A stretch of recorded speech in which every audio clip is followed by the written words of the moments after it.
before you guys invest in the stock market, there are just a few things that you need to get squared away. And in this video, I'm going to cover that. Watch the entire video so you guys make sure you don't miss any of those steps before you start investing in the stock market. Welcome back to the channel, guys. My name is Bruce Wang. In today's video, I'm going to go over some of the steps that you have to take before investing in the stock market. I know a lot of you guys are anxious to start throwing your cash into the markets and hoping to win big, but before you do that, just make sure you follow some of these steps, because investing in the stock market is actually one of the last things you should be doing. So I'm going to help you get squared away to make sure your personal finances are in order. It's not necessary for you guys to follow each one of these steps to the T, but just know that they're out there. So the number one thing you have to make sure you do before investing in the stock market is to track your spending. Make sure you know how much money is going in, how much money is going out of your bank accounts, so you guys know exactly how much you can invest in the stock market. You guys understand what I'm trying to say here? So the number one tool that I recommend you guys use is called Mint. This company has been around for a very, very long time. I signed up maybe 5, 6, 7 years ago, and this app basically tracks all of my finances for the last 7 months. I know my exact net worth or lack thereof. Anyways, so let's take a look at this website. It is completely free to use, so don't worry about having to pay for it. So this is like an all-in-one type of app. You link all your accounts to it, your bank account, so you know all the income coming in, your bills, your telephone bills, utility bills, credit card bills, so you know exactly how much you have to pay for all your expenses, and it just tracks everything. You can even check your credit score on here. Make sure your credit is on point. A good credit score is anything like above 700. I think my credit score is around 765, and you want to have good credit, especially if you are looking to buy any property. So anybody who is interested in real estate investing, make sure your credit is on point. This also helps secure your credit cards a bit. It makes sure that you are the one spending on your credit card, not somebody else. It'll alert you whenever there's something suspicious. Again, simple budgeting, easy budgeting. I budget some of my I budget my retirement on here a bit. I linked my Vanguard account so I can see exactly how much I'm saving up for retirement. And let's say if you want to like save up for a house so you can put a down payment on a house, you can set that up very easily as well. So one of the benefits of Mint is you can track your credit score. Right here, my credit score is excellent, 764. I thought it was 65, but it also breaks down the 6 different factors affecting your credit. On-time payments. Make sure you're paying off all your credit cards by the end of the month. And that leads me into the next thing you have to do is make sure you do not have any bad debts.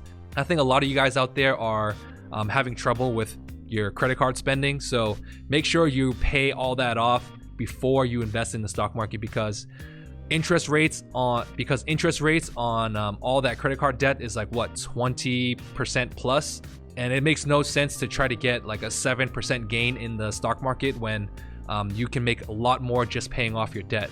So that goes to like mainly credit card bills. If you have something like a 30-year mortgage that you're paying 3 to 4%, I don't consider that bad debt, but depending on the type of investor you are, maybe you might consider that bad debt, but I don't consider that bad debt. So moving back onto Mint, let's see some of the stuff that is affecting your credit. So the number one factor is most likely your on-time payments. So make sure you're on time with all your payments, 100%. Like I said earlier, I pay off all my credits by the end of the month, but I'm always swiping my credit card. So I try to game the system if I can.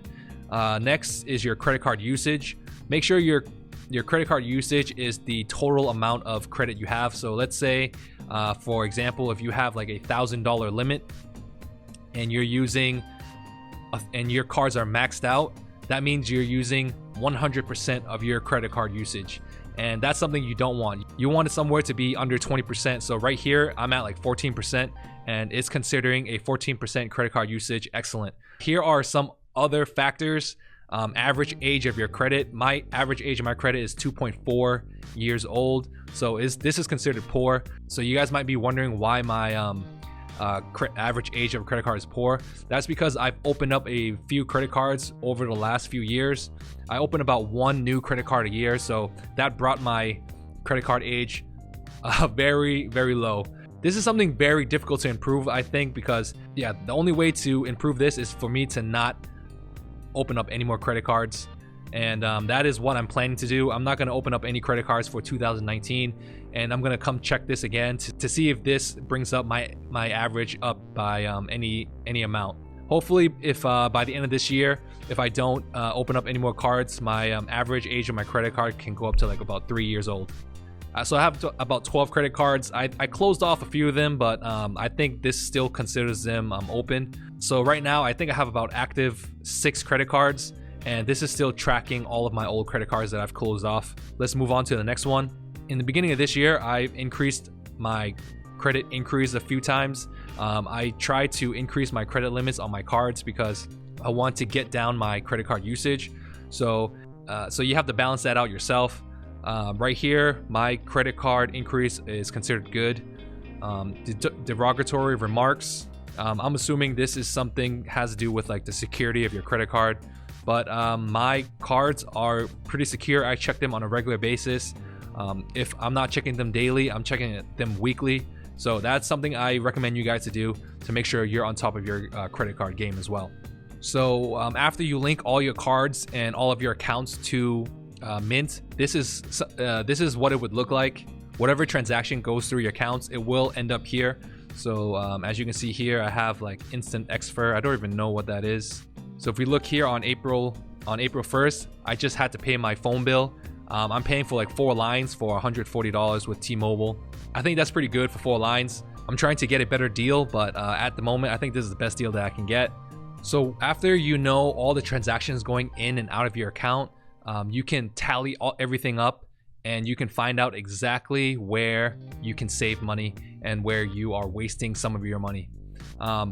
Like for example, I spent a lot of money going out to eat, and I've been trying to cut that down, and I significantly cut that down within the past few months. So before I was going out like multiple times a week, and now I cut that down to about 2 to 3 times a week.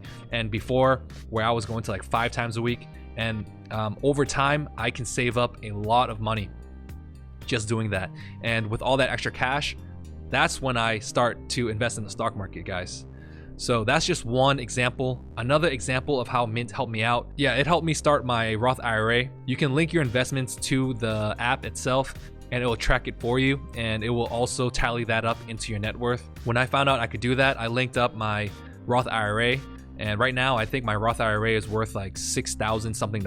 Even though it's really small right now, Mint helps me track it and helps me make sure that I keep investing into it so I can get the max contributions. So before I get into my next step of what you should do before you invest in the stock market, if you're really enjoying this video and you're finding it helpful so far, don't forget to leave me a like. So after you have your Mint account set up, you're tracking your expenses, everything going in and out. You're gonna find out a lot of ways where you can save money, and where you want to put that savings is an emergency fund. There's a statistics out there that says that most Americans do not have enough to pay for a $1,000 emergency. For example, like let's say your car broke down, you need new wheels, or you have a medical emergency where you need to pay for some type of surgery. Most Americans can't pay for that, and that's very sad in my opinion. So what you want to do is set up an emergency fund. Start with something very small, $1,000, and after you have a $1,000 emergency fund, you can take it to even the next level. Now that you're tracking your expenses, you'll know exactly how much you're spending month to month. You can save up your emergency fund to 1 month of your expenses, and then 2 to 3 months. For myself, I have about a 6 months emergency fund, and I think having a $1,000 emergency fund is 10 times better than having $1,000 invested in your portfolio without an emergency fund. So let's summarize this video so we can start our investment journey to financial freedom. So what you want to do is you want to track your spending. Sign up with Mint, it's completely free. Secondly, you want to pay off all your bad debt. So if you have some crazy credit card debt, make sure you bring that down as soon as possible. And step 3 start saving up your emergency fund, $1,000 to begin with, and depending on how risky you want your life to be and how risk tolerant you are, you can either leave it at 1,000 or start saving up for 1 month worth of expenses, 2 months, 3 months. It's up to you. For me, I have 6 months, like I said before, and I think these 3 steps are very crucial before you start investing in the stock market. So don't ask me any questions about investing in the stock market until you guys get all these 3 things done. It sounds a lot harder to do than it is. It's actually very simple. You don't have to do all 3 at the same time. Just start with the tracking your expenses first. You know, these are some of the things that I've done in my life that helped me get to where I am today. I do have a few more years to go before I can retire. I might be a little bit further than you guys. So I'm just trying to pass on all this knowledge that helped me out, so it can hopefully help you out as well. So thank you guys for watching. Check out some of my other content if you guys have not seen it. And if you liked the video, leave me a like, subscribe if you haven't subscribed yet. I come out with a lot of content, 3 videos per week right now. Thank you guys for watching again, and bye.